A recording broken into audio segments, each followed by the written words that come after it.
Okay, let's move to part 7 of linear equations in two variables chapter. Graph of linear equation in two variables, the same section we are continuing 10.4. So, in the last video we have understood how to plot a graph, what is meant by graph, how to plot a graph, and there are infinite such solution points on the solutions, all those things, conclusions we have seen, and also understood why such equations, that is single ax plus by plus c, that is 1 degree will be a straight line. That is the reason these are called linear equations, and we are always seeing two variables or linear equations in two variables, the name of the chapter. So, here we are going to see some examples. So, example 5, given point 1 comma 2, find the equation of a line on which it lies. How many such equations are there? I will explain in detail step by step so that you are able to understand. Since only one ordered pair is given, let us find an equation for this, for which this will be a solution. So, that we are doing a reverse. Normally an equation will be given, we will be assuming values for x and y and then find the solution. So, here what we are going to do, only one solution is given. So, let us assume any equation for that. Very simple equation I am going to assume. X plus y equal to 3. Simple, right? 1 plus 2 equal to 3. LHS is 1 plus 2 equal to 3. RHS is 3. So, this can be one equation. Can there be more equations? How many such equations are there? That is a question. So many. Similarly, y minus x equal to 1, y equal to 2x, hundreds. You can say minus 1 for x and then y becomes 4, minus 1 comma 4. Like this, there can be hundreds of solutions, millions of solutions, right? X plus y equal to 3 can have solutions 1 comma 2, 0 comma 3. Let us see now what are all the solutions possible, because 1 comma 2 should be solution for each and every equation, because from there only we have calculated reverse, correct? Y minus x equal to 1 can have solutions 1 comma 2, 2 comma 3. That is what I am doing in every case. I am assuming the value of y or x, whatever. You can see, if you have doubt, you can pause the video and see. So, y equal to 2x can have solutions 1 comma 2, 2 comma 4. You can just substitute each and every solution and in each and every equation and see whether it is matching. And I have given only two solutions. There can be millions of solutions. And again, you can see one point, that is 1 comma 2 is a solution common for all the equations. The reason is, again, we have calculated the reverse, because solution is given, from there we are seeing the equation.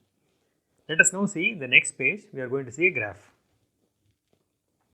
So, I am plotting all the points. So, these 2 points I have taken, that is 1 comma 2 is a common point which has been given. So, I have plotted 0 comma 3 and joined the straight line, 2 comma 3 and join the straight line, 2 comma 4 and join the straight line. Now, what we are seeing, there are 3 straight lines. So, as I told in the steps, better to write the equation so that we do not know. Now, you can see there are 3 lines are there. If you do not write the equation, then we will not know which line is for which equation. Now, we know which line is for which equation. But important point to see here is, through the point 1 comma 2 there can be infinite lines passing through. You can see that for each ordered pair there are different lines passing through point 1 comma 2, which means there can be infinite number of lines passing through any point, which each having its own equation as shown here. And the answer is, the question is how many, they wanted one equation to be shown, that is one possible equation is x plus y equal to 3, and there can be infinite number of such equations. This graph I have shown only for you to understand. Hope seeing this graph you will be able to clearly make out, if there is one point there can be hundreds of lines. It is the opposite of, if there are one line there can be hundreds of points. In the next page we will also see a similarity with Euclid's geometry, but before going to the next page you can pause the video, draw this graph in your notebook so that it will be easy for you to understand the next page. We will go to the next page. So, we are going to refer to Euclid's axioms. Axiom 2.1, given two distinct points, there is a unique line that passes through them. And theorem 2.1, two distinct lines cannot have more than one point in common. If you don't remember this, go to the Euclid's chapter videos and you will be able to understand this. But still I will explain to you. The first point, what it says, given two distinct points, if there are 2 points, there is a unique line that passes through them. And if there are two distinct lines, both cannot have more than one point in common. That's what we saw in the previous graph. That 1 comma 2, you have taken one red dot, red point 1 comma 2. In that there cannot be two distinct lines. That is, two different lines cannot have more than one point in common, because all are passing through only one point. There is no other point which is common to all the three lines. So, as I told, if you have doubt, if you note down these two and then go to the graph, you will be able to understand. We can relate the above to linear equations in two variables, where for drawing an unique line, we plot at least two ordered pairs, which means that through one point we can draw many lines. So, why now you can see the reason why we are seeing 2 points. We are normally seeing 3 ordered pairs, that is third one is for cross checking, but the first step what we do is find 3 ordered pairs, out of which 2 is for plotting in the Cartesian plane and then drawing the line. The reason, if there is only one point, then there can be multiple lines and you will not have a unique line. Okay, understood? If you have not understood, as I told, go back to that graph page, you will be able to understand thoroughly after noting these points.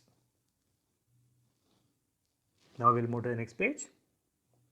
This is what we saw in this example. So now example 6, draw the graph of x plus y equal to 7. Again I will explain to you, but I would suggest you can now pause the video. Remember the steps one by one, all the 6 steps, and then draw the graph in your notebook and see what I am going to say is matching with what you have written. Okay, ready for the challenge? I think all of you, or at least most of you, would have already done the graph, and let us see whether the graph you have drawn and what I am going to show now are matching with this. Steps will be written in the next page. In the next page I am giving all the steps. Here I am going to only draw the graph. So first step, 3 ordered pairs. So I think 0 comma 7, 7 comma 0, hopefully. Yes, 0 comma 7, 7 comma 0. So 3 ordered pairs I have found. Third ordered pair you will know now after while doing the cross checking. Now I am joining the line.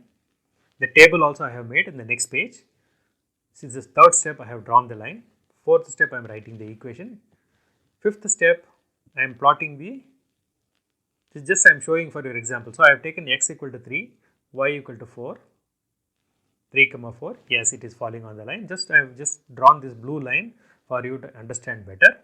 So that means the line what we have drawn now is the graph for the equation x plus y equal to 7. So we have arrived at the correct answer. Let us go to the next page and see the steps. So you can pause the video, check all the steps. The steps are required only to see whether in case you have made a mistake.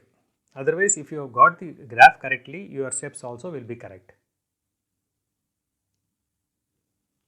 We will go to the next page. Now we are going to see scale and names of axes. Now before seeing this, hope you have understood example 5 and example 6 thoroughly.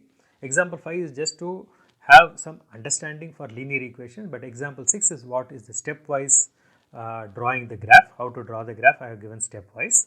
If you have not understood, go back to that, understand that, and then you can proceed further. Here there is one concept called scale and names of axes. Many times the value of x axis and y axis need not be the same. One example is auto fare, rupees 5 per kilometer. Since the amount is rupees is 5 times the distance kilometer, we will not have enough space in the notebook if both axes have same measurements. So I will show in the next page when it comes there what is the reason. Therefore, we should take x axis 1 unit equal to 1 kilometer and y axis 1 unit equal to rupees 5. You can see note both measurements are not the same. Right, x axis is 1 unit is 1, sorry 1 unit is 1, whereas y axis 1 unit is 5. In such cases, we should mention the measurements in the graph at the top right as shown in the diagram. This is called as the scale of the graph. It is coming in the next page. Also, we should mention the appropriate values along with the names of the axes as shown in the diagram. So these last 2 paragraphs are shown in the next page. So there is no need to note down these points. You can see in the next page the graph. If you note down, that is sufficient. But if you have not understood after seeing the graph also, then come back to this page. Now this is a Cartesian plane. I have shown only positive axis just for understanding the scale and names of axes. Scale x axis equal to 1 unit equal to 1 kilometer, y axis 1 unit equal to 5 rupees. The reason is, suppose 5 kilometer distance somebody has travelled in an auto. How much money has to be given? Correct, 25. So now 25 I can plot here, right? Suppose I have taken only 1, 2, 3 like this. Where is that? I don't have any space. Our notebook will not have any space. So that is the reason I have now taken one unit in y axis equal to 5 rupees. Got it? Yes, that is the reason. So now if 3 kilometers somebody has travelled, easily we can say, again I will show 3 kilometers, we can show 3 kilometers 15 rupees, we will get that. Correct? So if it is 15 kilo rupees, then it will go beyond the notebook size. So that is the reason a scale is required. This is called a scale. Scale means each axis what is the measurement for per unit. So distance in kilometer, now I will tell what is this, amount in rupees. So these two are called the names of the axis with values. So although we have written in the scale 1 unit equal to rupees 5, but what is that rupees 5? Rupees 5 is the amount and 1 unit equal to 1 kilometer is distance in kilometer. This is what we should always mention. This is, we have to mention whenever in the example. The scale first of all is required when both the measurements are not same. If both are same 1 unit, doesn't matter if you don't mention also. But if it is a different unit, suppose x axis is, say for example, we can say distance versus speed, time versus speed, suppose it is there, then time is x axis, y axis is speed, then we have to mention that. That is what I have written at the bottom. Names of the axis should be mentioned if the axes are not just units, but some values. That is example rupees, kilometer, even if both axes are of the same measurement. If both are of the same measurement, you need not put the scale, but if you put the scale, it is always better, so that the you will also have clarity. But the names of axis is a must, because if it is only in the name of units, like whatever examples we saw, x plus 2y, then it is not required.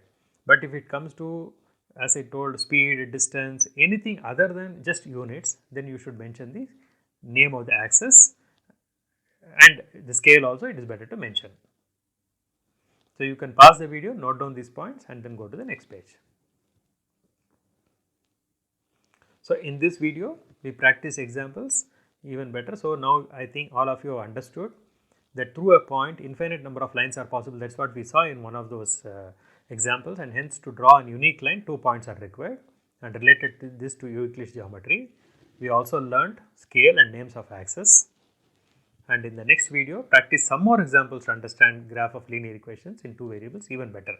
Good. That means I think if you have not understood the graph even now, you can still wait, right? You wait for the next part, understand that part, follow my steps, follow the instructions, and then all the 3 parts, that is previous one, this one, the next one, together you can see, so that you will be able to understand thoroughly how to draw the graph of linear equations in 2 variables.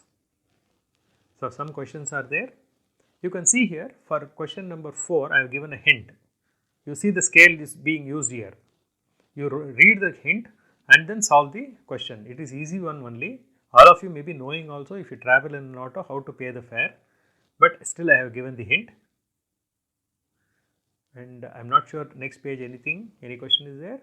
Yes, 2 more questions are there in this page. And that's all for this video. Thank you.